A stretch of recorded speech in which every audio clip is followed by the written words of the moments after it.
Assalamualaikum warahmatullahi wabarakatuh.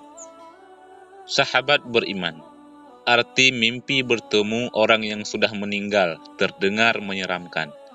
Namun mimpi itu memiliki arti bahwa orang yang sudah meninggal tersebut bisa jadi merindukan kiriman doa dari keluarganya. Bisa jadi orang yang sudah meninggal seperti yang hadir di dalam mimpi meminta agar keluarga yang masih hidup untuk lebih taat lagi beribadah atau berbuat baik di dunia. Sebagian ulama mengatakan bahwa arwah orang-orang yang mati dicabut bila mereka mati. Begitu pula arwah orang-orang yang hidup dicabut bila mereka tidur. Lalu mereka saling kenal menurut apa yang telah dikehendaki oleh Allah Subhanahu wa taala. Dalam Al-Qur'an Allah Subhanahu wa taala berfirman, Allah memegang jiwa orang ketika matinya dan memegang jiwa orang yang belum mati di waktu tidurnya.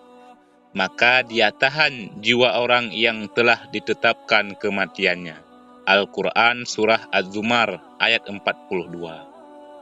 Ibnu Katsir dalam tafsirnya menerangkan bahwa arwah orang yang telah mati dan melepaskan arwah orang yang hidup sampai waktu yang ditentukan berkaitan dengan mimpi bertemu orang yang sudah meninggal. Banyak ulama yang mengalaminya. Mereka bertemu dengan orang-orang saleh dalam mimpinya. Salah satunya adalah apa yang telah disampaikan oleh keluarga Asim Al-Juhdari yang telah menceritakan bahwa ia pernah melihat Asim Al-Juhdari dalam mimpinya setelah Asim meninggal dunia. Lelaki itu bertanya, "Bukankah kamu telah mati, Asim?" Asim menjawab, "Benar." Lelaki itu bertanya lagi, "Sekarang kamu berada di mana?" Asim menjawab, "Saya demi Allah berada di suatu taman dari taman surga bersama sejumlah teman-temanku. Kami berkumpul di setiap malam Jumat dan pagi harinya di tempat Bakar Ibnu Abdullah Al-Muzani. Maka kami menerima berita-berita tentang kalian." Lalu lelaki itu bertanya lagi, "Apakah yang berkumpul itu tubuh kalian?" Asim menjawab, "Mustahil bila yang berkumpul adalah jasad kami, karena jasad kami telah hancur luluh lantah, dan yang dapat bertemu hanyalah arwah kami saja." Lelaki itu bertanya lagi, "Namun, apakah kalian mengetahui bila kami berziarah kepada kalian?" Asim menjawab, "Kami mengetahuinya pada petang hari Jumat dan seluruh hari Jumat serta malam hari Sabtu hingga matahari terbit." Lelaki itu bertanya lagi, "Mengapa demikian? Bukan pada hari-hari lainnya?" Asim menjawab, "Berkat keutamaan dan kebesaran hari Jumat." Dalam riwayat yang lain juga disebutkan bahwa Utsman ibnu Suwaid At-Tafawi mengatakan bahwa ibunya adalah ahli ibadah yang dikenal dengan julukan Rahibah. Ketika ajalnya telah dekat, Rahibah mengangkat kepalanya ke arah langit, lalu berdoa, "Wahai Tuhan yang menjadi harapan dan dambaanku selama hidup dan matiku, janganlah Engkau menjadikan aku terhina saat aku mati, dan janganlah Engkau menjadikan diriku merasa asing dalam kesendirianku."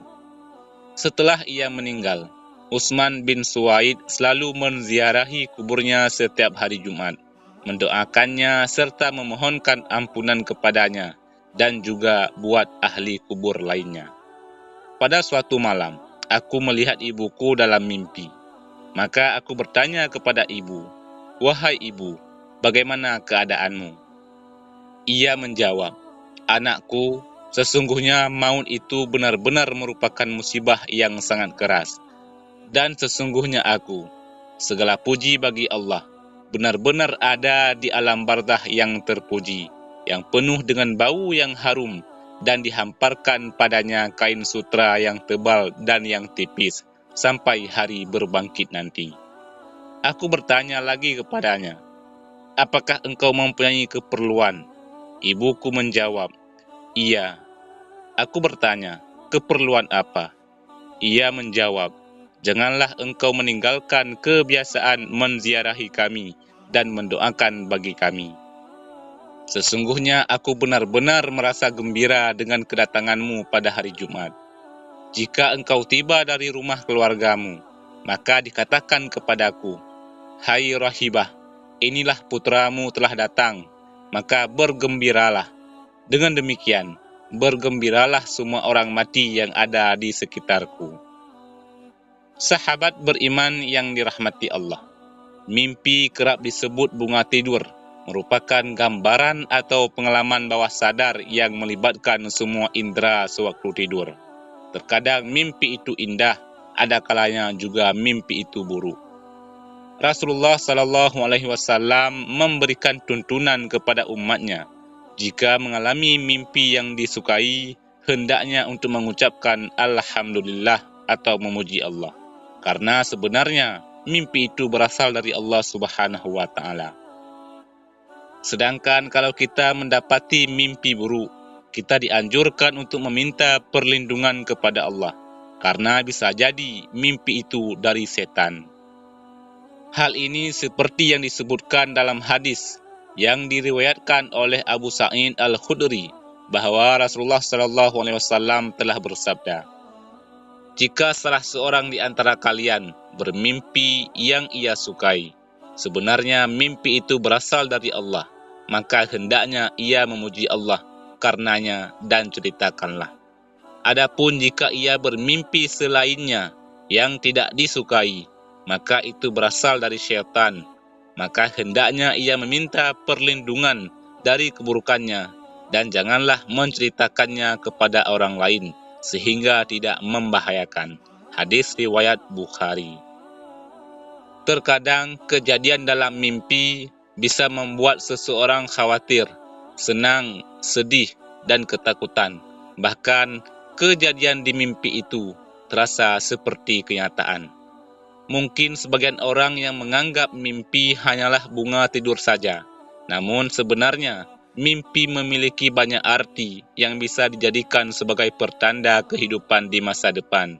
Seperti mimpi bertemu orang yang sudah meninggal dunia. Wallahu a'lam bissawab. Wassalamualaikum warahmatullahi wabarakatuh.